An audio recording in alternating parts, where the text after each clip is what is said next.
En primer lugar, quería hacer una pequeña reflexión acerca de la propia categoría de jóvenes y posicionarme frente a un discurso más de carácter culturalista y identitario que tendería a pensar que los jóvenes tienen prácticas, discursos, intereses comunes. Y mi primera pregunta sería si no será que los jóvenes hay posiciones diferentes, divergentes, incluso en conflicto, y qué valor la categoría de los jóvenes como categoría homogénea de estudio. En todo caso, es posible apuntar algunas hipótesis acerca de las semejanzas y diferencias que los grupos de jóvenes dentro de la ciudad tienen. Entre las semejanzas, me gustaría comenzar hablando de su posición común en la vanguardia de la experiencia de la incertidumbre como perspectiva biográfica y colectiva permanente, resultado del desvanecimiento de las regulaciones colectivas que habían dominado hasta ahora en los aspectos de la vida social. En este sentido, los jóvenes son la población que en una proporción mayor y con mayor rapidez enfrentan un contexto social caracterizado por un estado desocializado y el empleo débil. En este sentido, son los jóvenes una categoría interclasista en el proceso de empobrecimiento acelerado por la crisis del sistema capitalista a partir de 2007. Pero bueno, regresando de nuevo a las diferencias que los jóvenes tienen en su seno, los jóvenes urbanos, y tomando un poco lo que comentaba una persona que no ha podido venir acerca de la interseccionalidad, estudiar la desigualdad social y la cohesión social en la ciudad, me gustaría también reflexionar acerca de las diferencias que hay entre los jóvenes urbanos en los recursos, soportes sociales con que cuentan para hacer frente a este nuevo escenario. En este sentido, me parece que el proceso de emancipación es clave y ejemplifica muy bien estas diferencias. Entonces, ¿cuáles son las consecuencias del empobrecimiento de los jóvenes sobre su acceso a la vivienda? Algunos estudios que hemos desarrollado en el Departamento de Sociología Urbana en la Universidad Complutense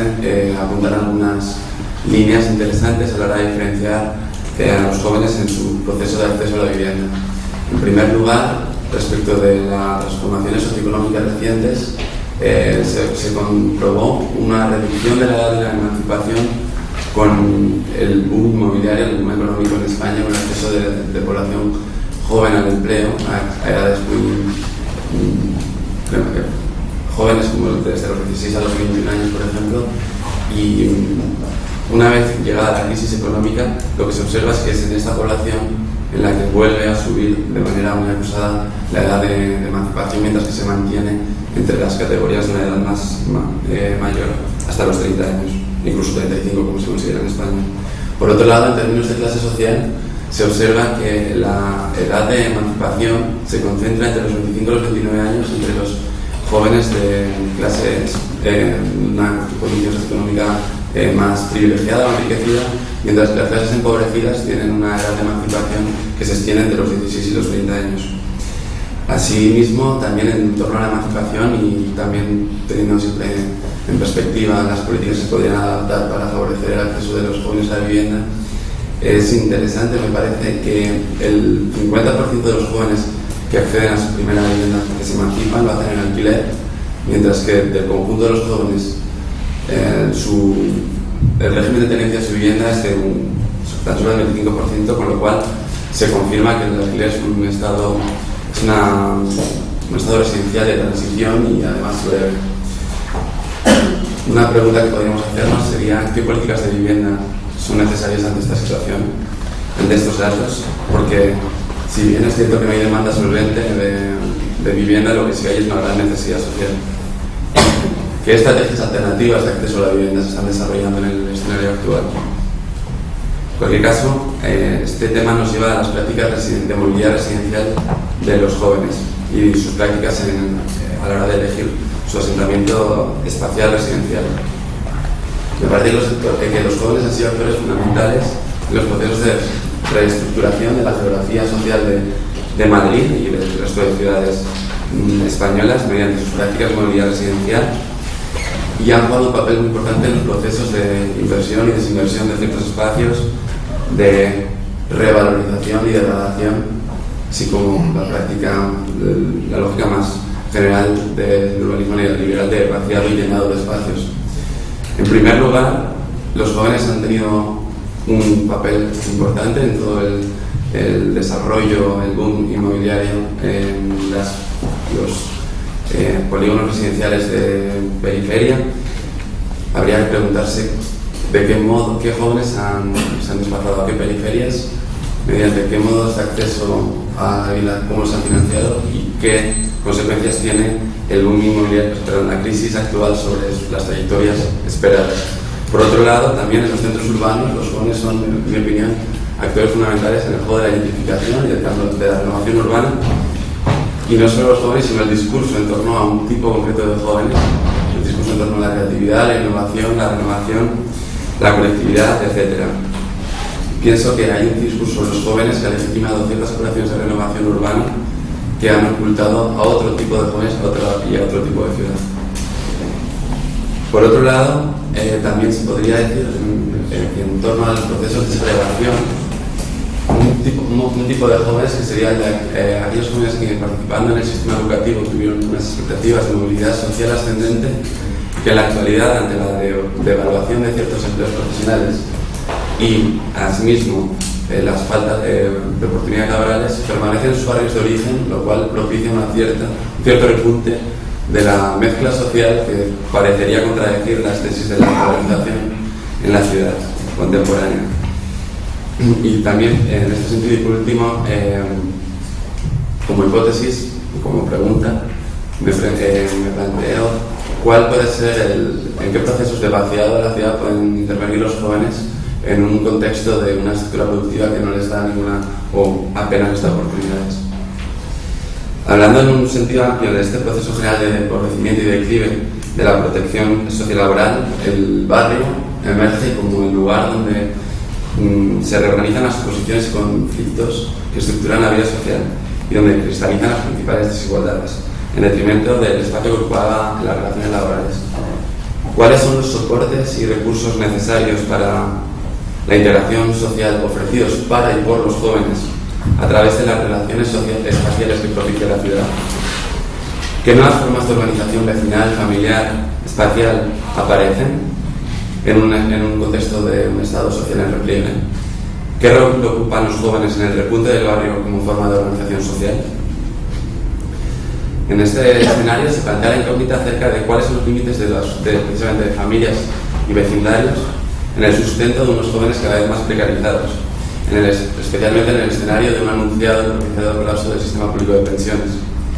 Me pregunto, ¿existen condiciones de posibilidad para un conflicto de tipo intergeneracional ligado a la existencia de responsabilidades socioeconómicas sobre la situación actual?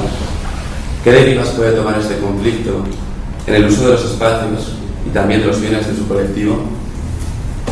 A la hora de hablar de conflicto en el uso de los espacios, evidentemente lo primero que nos viene a la mente son las prácticas de ocio nocturno de los jóvenes, lo que ocurrió en los años 2007, etc., pero probablemente hay muchos más espacios de conflicto.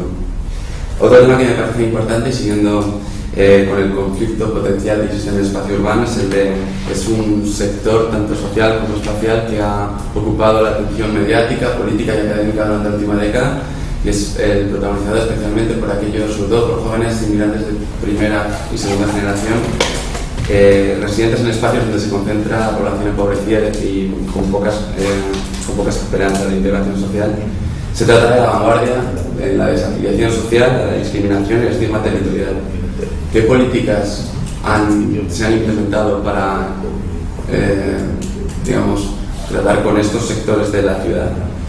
Y en un escenario de declive del Estado social y por tanto de las políticas sociales que enfocan las relaciones estructurales de esta situación, la política espacial se constituye como un nuevo modo de gestionar la pobreza en alianza con la política punitiva o penal. La consolidación de estos espacios podría también representar la punta de lanza del nuevo conflicto social.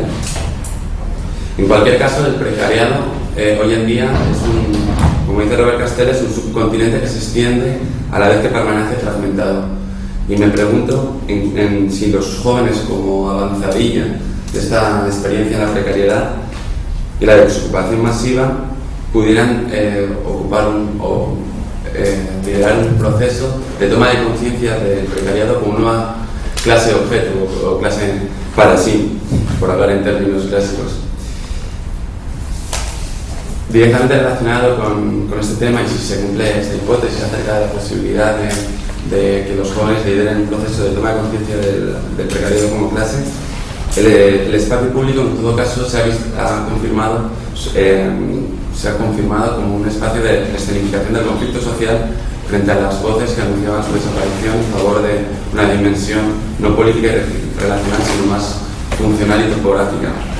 Como se ha observado, un perfil concreto de los jóvenes ha protagonizado un proceso de disputa por el espacio público en la representación y la impugnación del poder. A este respecto, ¿cuáles han sido los repertorios y estrategias de impugnación del poder por parte de unos jóvenes educados en el acceso al consumo y la práctica política democrática ante una estructura social cada vez más agresiva? Se constata o es previsible el aumento de las prácticas ilegales o alegales. ¿Qué lugar existe para la innovación? ¿Permanecerá y se consolidará el territorio urbano como un espacio para el conflicto y la impugnación del poder a pesar de la creciente hegemonía de los espacios virtuales? ¿Cuál es la relación entre estos espacios virtuales y el espacio público de la ciudad, físico por así decirlo?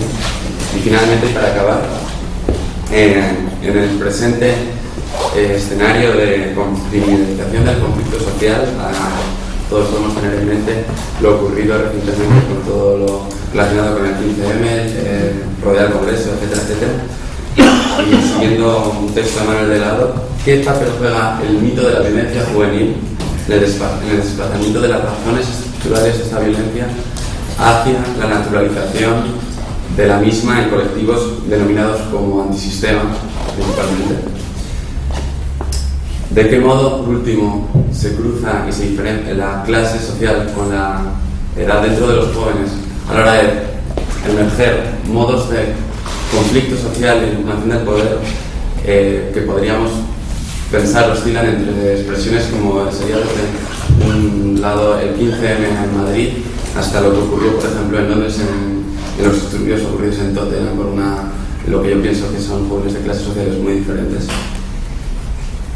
Pienso que son numerosas preguntas sobre las que reflexionar y son las que quería poner.